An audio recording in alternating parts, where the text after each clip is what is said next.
पद्मश्री विठ्ठलराव विखे पाटील सहकारी साखर कारखाना आणि त्या सहकारी साखर कारखान्यामध्ये शेतकऱ्याच्या नावे कर्ज काढून स्वतःच्या खिशात भरल्याबद्दल कोर्टाने आदेश केला आणि राधाकृष्ण विखे आणि इतर संचालक मंडळावर जो गुन्हा दाखल झाला आहे त्याची जबाबदारी स्वीकारून त्यांनी राजीनामा दिला पाहिजे।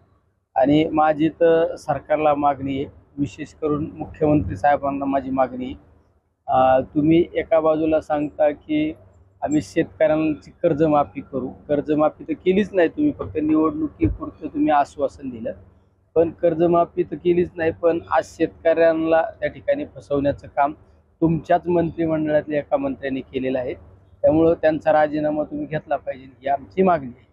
शेवट प्रशासनावर सुद्धा दबाव आहे, पण एक ना एक दिवस कुठंतरी सत्याचा विजय होत असतो। त्यामुळं काल जो गुन्हा दाखल झालेला आहे तो खऱ्या अर्थाने न्यायदेवतेने कौलत दिलेला आहे।